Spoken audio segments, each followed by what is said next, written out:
The MacVoices Live panel on stage at Macstock 2025, Part 2. This is MacVoices. MacVoices is supported by MacVoices Magazine, our free magazine on Flipboard and on the web. Want to cut through all the noise and find out what you can do with your Apple gear? MacVoices Magazine focuses on just that, aggregating the best how-to articles and information. Get it by searching for MacVoices in the Flipboard app or visiting macvoices.com/magazine. Welcome to MacVoices. This is the talk of the Apple community, and I'm Chuck Joyner. This is part 2 of a MacVoices Live panel discussion on stage at Macstock Conference and Expo. We had a lot of fun. I hope you will enjoy the second part of this conversation as much as the first. As I said in the introduction to the first one, however, there were no microphones for the audience to utilize, and so some of the audience comments became protracted, so we've cut those out, opting for just silence on the audio version. On the video version, there's some quick transitions to let you know that something happened in there that you just couldn't hear because it didn't come into the recording, and I didn't want to just leave you sitting with large gaps of either silence or just unintelligible gibberish. So that's why. With that, we're going to have a lot more fun with this panel, hopefully in the future. But for now, let's let the panel do the talking. By hapstance, on one side of the panel, we have someone who is really very much into AI, Marty. On the other side, we have someone who's not very much into it, Eric. So I would like to ask you guys. You want to do a cage match, Eric? Yeah. I was thinking the folding chairs. I was thinking about it, but Eric, I need my avatar. I need extra people. Yeah. So, Eric, I know we talked a little bit about this on the show, but why are you not using it right now more than? And I'm going to exclude the Apple Intelligence that we're all using automatically. I mean, through the Apple Intelligence, I use it a lot. You know, my favorite part is being able to look through hundreds of thousands of images and get the one I'm looking for without having to page through or try and remember what year it was or, you know, whatever option was out there. And the fact that now in Photos you can type in, I want the picture of the cat in the snow with the blue rain, and get the picture of boiling blue thrown up into the air and coming back down over the cat and a dog. That's awesome. I'm more worried, I guess, about the amount of energy use that AI uses. I'm looking forward to a time where there are smaller models that can be contained on an Apple device, and I could just have a house model that is running so that it's not using quite as much energy. It's not sending out 12 requests to ChatGPT and then using the power of 3 cities to give me an answer. Then there's also the numbers of people I work with that are either artists and earn money doing custom drawings for other people that now don't get the requests anymore because they just send in a request saying, hey, I want a picture of, a person skateboarding past the Capitol, and it hands it back and it's good enough. And their income is cut. So I don't think that has fully been addressed yet. I think it will get there.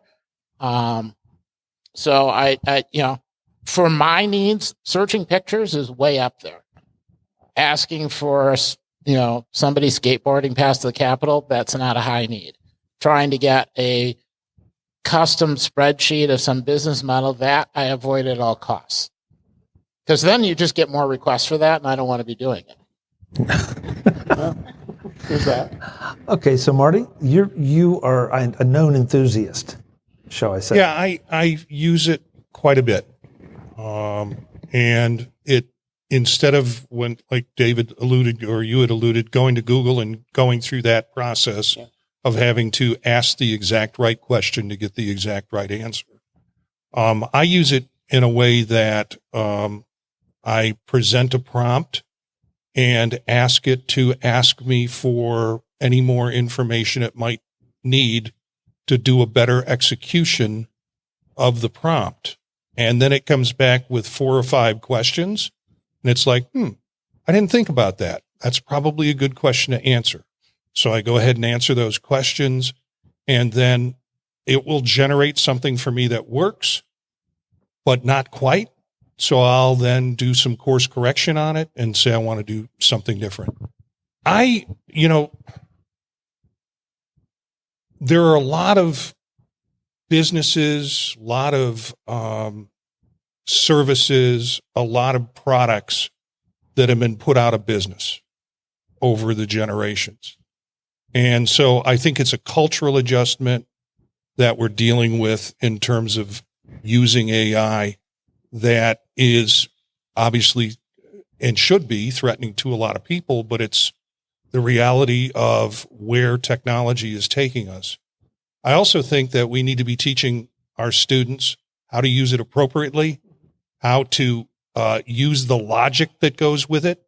So whereas some people will say it's dumbing us down, no, it's changing the way in which we have to think and how we have to work with technology these days. So are our brains getting stupid? No, they're evolving. And it might, if we lock onto the belief that this is how decision-making is made and how my mother taught me how to do it and how I did it for many years. I told my faculty, who there are many people who object to the use of AI, and I'd say we need to teach our students tools from the 1900s that we learned for the jobs in the future. And I kind of said that sarcastically. And some of them got it, and the rest of them just didn't talk to me anymore. That being said, cursive writing is still important. But I can't read my cursive writing anymore, and neither can anybody else. That's what AI is I write for. a different way, but I still can't read. Well, that's one of the best protections from your privacy is to just write in cursive that nobody can read. And what I do is after I write it, I roll it all up in a ball and I eat it. Perfect. Doc. I got a crazy question because I hear this all the time, and I know privacy is super important to everybody. I think privacy is super important to everybody. Everybody. No, no, that doesn't work. Okay.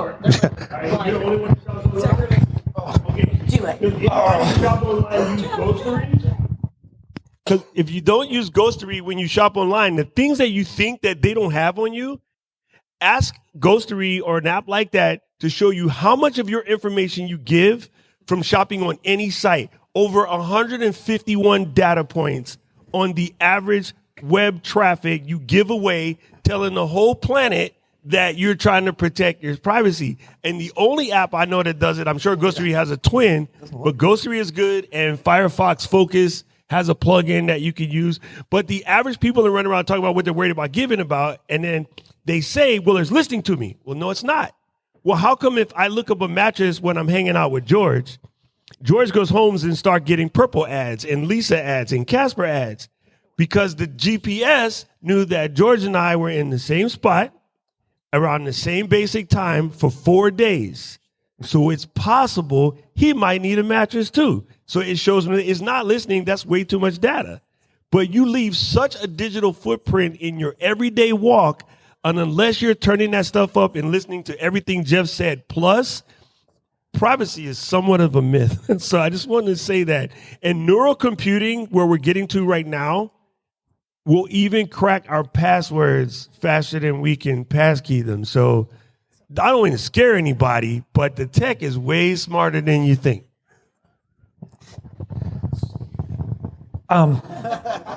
Norbert, You've been a public person for 40 years, so my privacy's out the window. yeah. Norbert, you work in a little different industry than the rest of us. How do you? Well, yeah. How do you see it changing in your industry and how your clients think about it?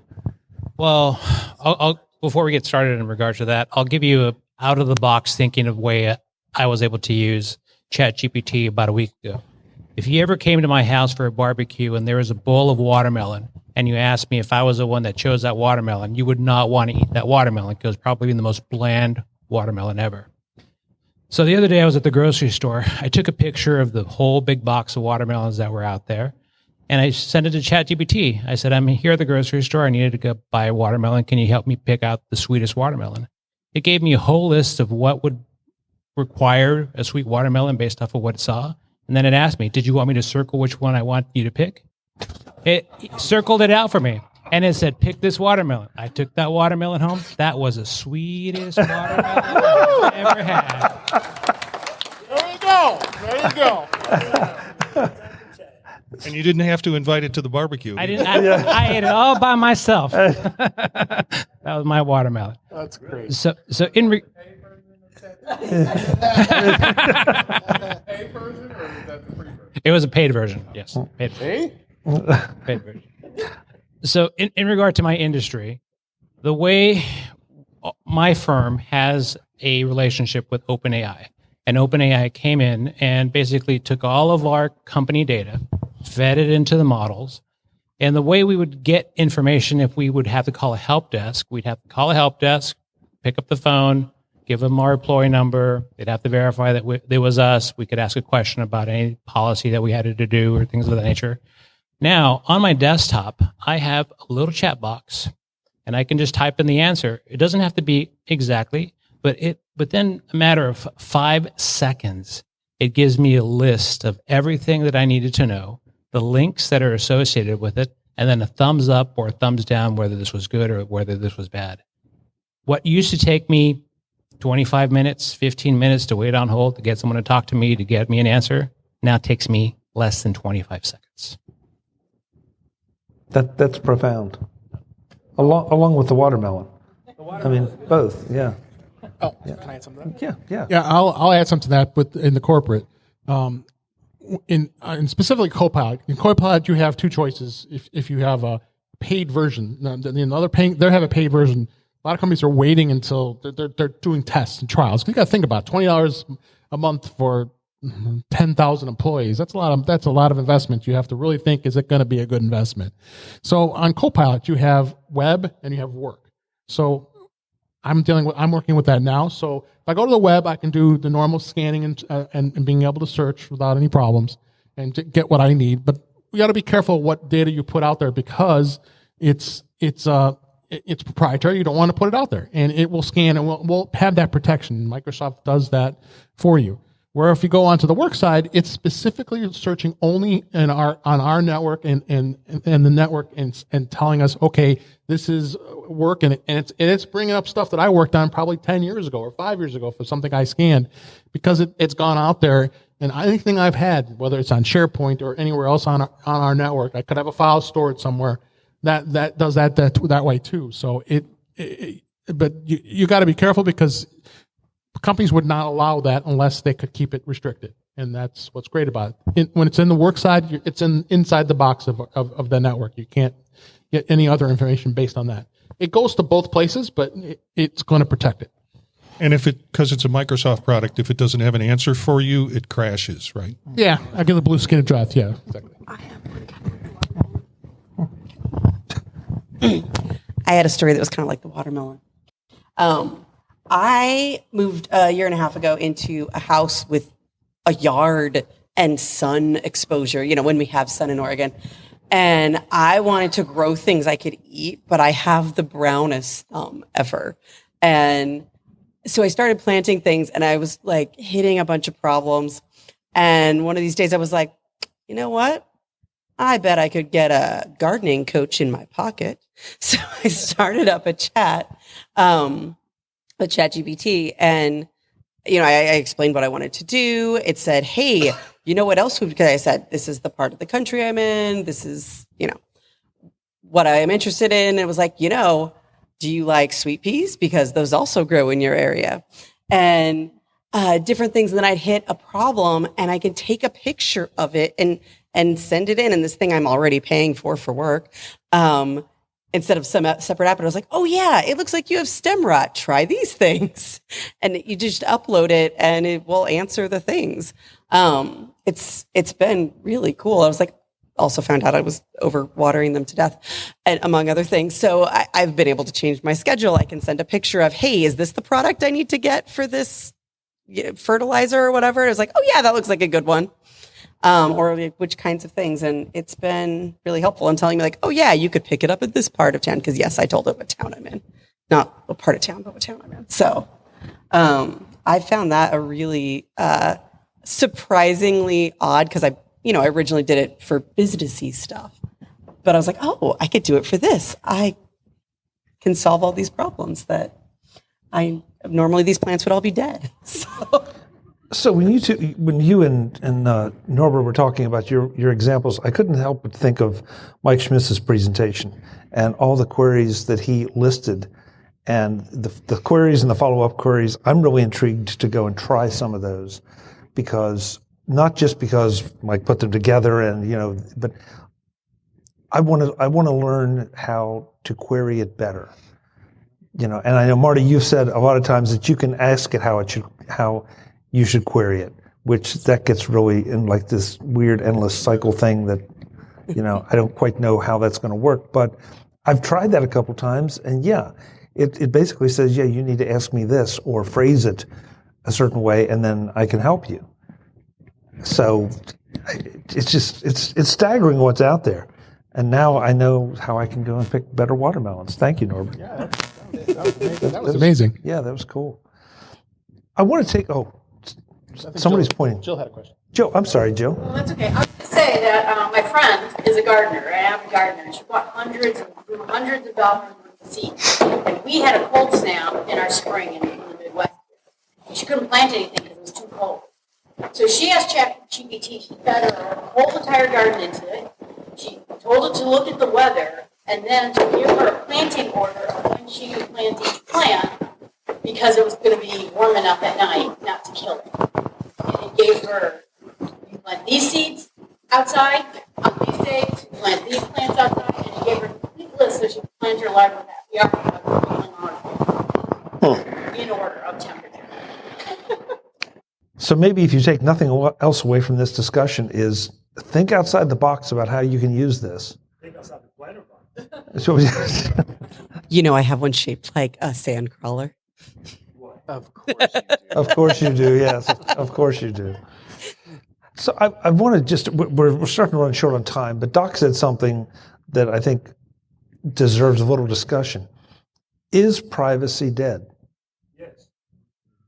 Does anybody think it's not dead? Maybe that's a better question. I'm still fighting.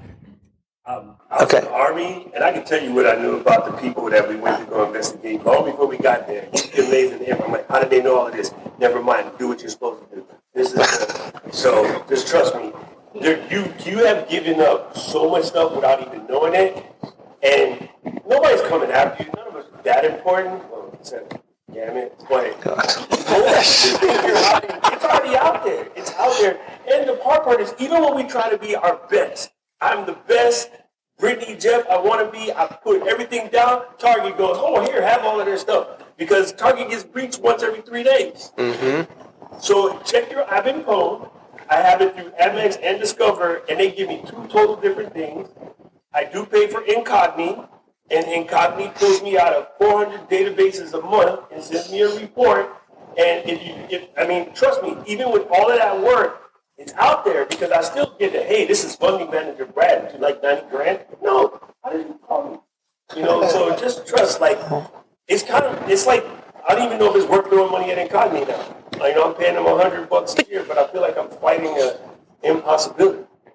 Well, just Jeff and I were sitting back yesterday, and I received an offer from Indeed that I could make $600 a week? This week Up too. to $600 a day. Yeah. Working from home. Yeah, working from home. I feel like just because some organizations have the information does not necessarily mean it's not worth the fight to keep it out of other hands, because there are so many things that can be done that are very damaging on a large scale. I have friends, bless their hearts, who fill out those stupid, and I am really working hard to keep the profanity down, Chuck. Google answers like, oh, I saw you went here. Do you want to tell me what you bought? And they fill out a form. And I'm just like, one, your attention's worth more than that. But But this information, like, and Google actually is pretty good about keeping it with just Google at least. But they can be used on massive scales. It is very hard to target and manipulate a single person. It is very, very easy to manipulate 80% of the people within a certain range of a certain type of person. And very subtle things can do it. You won't even know it's happened. Those are the things that I worry about, which goes beyond your personal privacy. The things like we might have seen when Facebook's left some stuff lying on the table before. Those are the things that I worry about. At least Marty and I and some other people in this room has had the opportunity to take a statistics class or two. And so those are the types of things that I worry about. And it's because it's not just us. In the end, it doesn't matter who has the nukes. It matters who controls the people who have the nukes. So. In fact, you know what? The other thing you guys remember as Apple users, like we never had any problem with spam email. The spam emails would come from your friend that has a Hotmail account. Somebody would get in, and then because you're in their address book, now you get it. Now, whatever they sent you couldn't affect our machines back in the day. But it goes to show you, even no matter how tight you are, if your neighbors are bad with the trash, you are fighting rats too. Sorry, my New York is leaking. But it doesn't matter that my mom, trust me, George knows, our house was spotless. We might have been poor, but the house was spotless. But you still got the problems because the neighbors was nasty. So even when you're being your best private, if your neighbors aren't very good at it, it still affects you. Okay, Doc. I love that you just said that because it is absolutely spot on. And I now need to build on what you just said. You use so many apps every single day that ask you for information, want to connect to your address book, do all of this stuff. When you consent to give your address book to whatever service it is that makes your life easier because they have access to your contacts, you have just consented for everyone in your address book to be in whatever thing that company is doing, however they're selling that information, whatever it is that happens. My address book has, 50 gajillion contacts in it, going back. How many decades have we been doing this stuff? Pre-iPhone. So, I have contacts from business and industry and colleagues and friends. And if I consent to let my address book get uploaded to any one service, that means I've consented for all the cajillion people in my address book. And now they're wondering why they're getting calls and emails and stuff from these rando companies that they've been sold to. And they've worked so hard to protect their privacy. And then you can screw it for them just by saying, sure, make my life easier by taking all of my contacts. So you're the reason I got that offer from Indeed? Yeah. Wait till you see the one from OnlyFans. Oh, good. Okay. I was going to say, what a marvelous weapon you just described. Yeah. When I made a TikTok account, I knew this, so of course I didn't give TikTok access to my address, which contains client information and stuff. But I gave it my work number because I thought, well, if I get spammed, I'd rather get spammed at my work than my personal one. Anyway, so I gave it my work number, and I can see the other coaches that I'm associated with that did give up their address book, because all of a sudden it's like, would you like to be friends with so-and-so? And I was like, oh, how did you know that we know each other? That's how you know who gave up your stuff. And I was like, I hope you didn't have client data in there. Well, and I don't mind calling out Zoom. Zoom, all of a sudden right now, if I go to log into my Zoom account, now all of a sudden it wants my phone number. And calendars. Let me access all your calendar appointments. Why does it need my phone number? And this is where I'm not a fan of legislation of some of this stuff, but I don't know how else you fight it. Because, look, let's face it. I legit have two phones, one for the plug and one for the load. And I give it the number that nobody calls. It's only computer stuff has this number. Well, that's interesting. You can do it with Google Voice. You can get a virtual phone number from the internet for like $2 a month. Free. Free. Oh, free? Yeah, I have used the temporary text service. I don't know this thing, but they need a number to text me to see if I'm real. So there's a temporary text service, and you just look at a web page and it constantly updates. The fun while you're waiting for your text is read the stupid stuff people are doing and they're getting the text.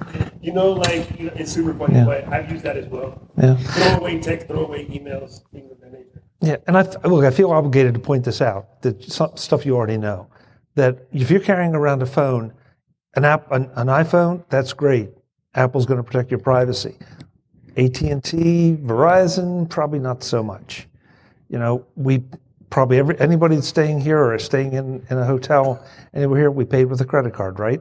So there's information, there's profiling that is being done on us. And the same thing, we went out to dinner last night, same thing. Every purchase I make, it's all going into a database somewhere.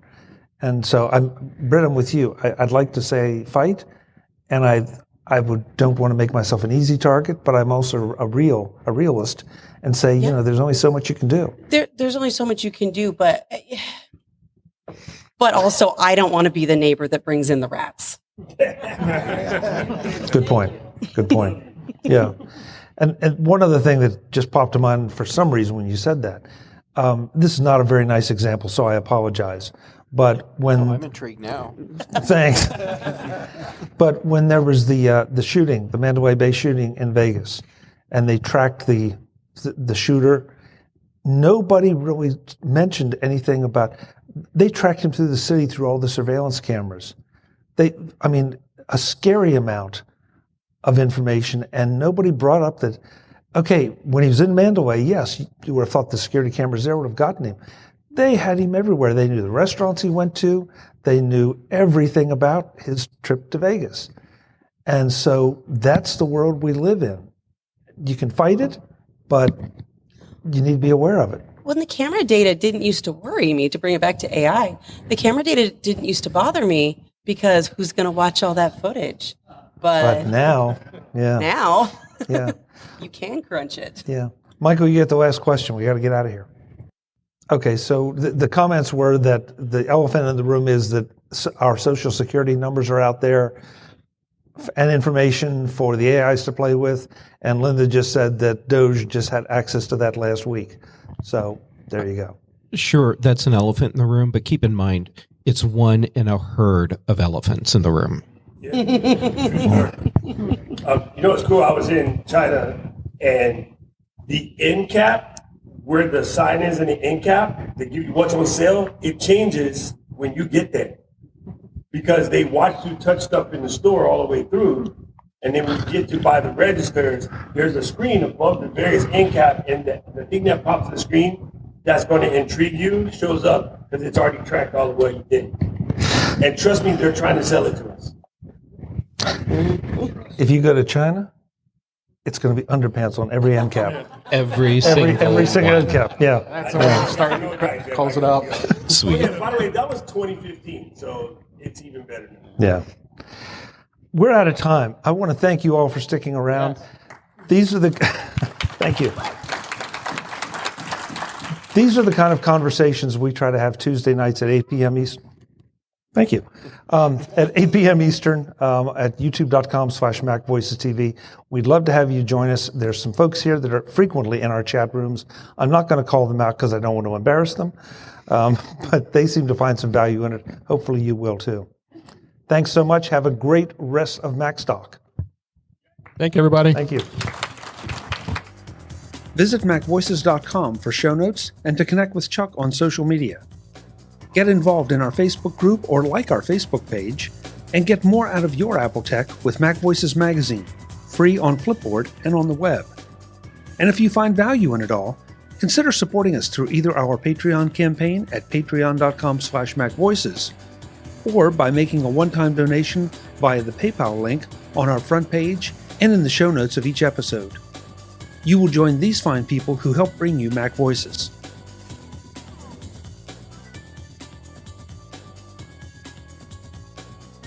Advertising handled by Backbeat Media at backbeatmedia.com.